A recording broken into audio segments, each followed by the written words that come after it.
থেকে উঠে দরজা খুলেই আমি কি দেখলাম সেটাই তোমাদের সঙ্গে এই মিনি ব্লগে শেয়ার করছি। তো পুরোপুরি ভিডিওটা দেখতে থাকো আর মজা নিতে থাকো।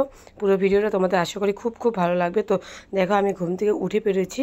তো এইদিকে আমার মেয়েকে ঘুম থেকে ওঠার পরে প্রথমে যেটা লাগে সেটা হচ্ছে টিভি দেখবে। মানে জেদ, মানে ঘুমটা যদি ও যায় না, প্রতিদিন এটা করে না, কোনোদিন যেদিন বেশি জেদ থাকে সেদিন এরকমটাই করে, কান্নাকাটি করে, টিভি চায়। তো টিভিটা চাচ্ছিল, দিয়ে দিলাম।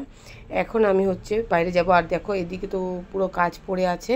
তো দেখি এখন দরজাটা খুলি, পেছনে দরজাটা খুললাম, এখন সামনে দেখো পিছনের দরজাটা খুলছি। তো দেখো সূর্যদেব চলে এসেছে, পুরো কি সুন্দর লাগছে চারদিকটা। আর এইদিকে আমাদের ট্যাঙ্কিতেও জল প্রায় ভরা হয়ে গেছে, জল চলে আসে প্রায় সকাল 8টার মধ্যে, 1 ঘন্টা জল দেয় 9টার মধ্যে। আর এদিকে আমার বরমাসের ডিউটি চলে গিয়েছিল, তার আগে যে আমাদের আগের দিনের যত কাপড় চোপড় ধোয়া ছিল শুকোয়নি সেগুলো মেলে দিয়েছিল। যেহেতু পাহাড়ে যখন তখন বৃষ্টি আসে তাই কাপড় চোপড় ভালো মতো শুকায় না।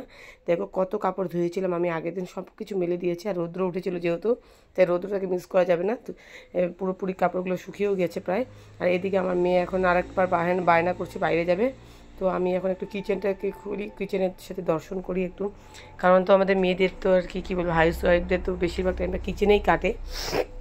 তো দেখছি যে কিচেন, তো আমার বরমশাই চা বানিয়ে খেয়ে চলে গিয়েছে। আর আমি তো সকালে চা খাই না, তো যাই হোক সেজন্য আমার জন্য রাখে উনি।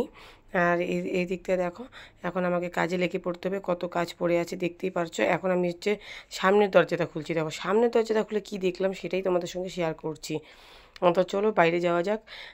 ওই দেখো সামনেটা কত সুন্দর, দেখো আকাশটা, পাহাড়ি আকাশ, পাহাড়ি পরিবেশ, দেখো কি অসাধারণ লাগছে বলো। ঘুম থেকে ওঠার পরে যদি এইরকম একটা পরিবেশ দেখা যায় বলো, এমনিতেই মনটা একদম হালকা হয়ে যাবে, কাজ করার এনার্জিও থাকবে শরীরে। তো যাই হোক এই জন্যই আমি এত এনার্জি পাই, এত আনন্দে কাজ করি।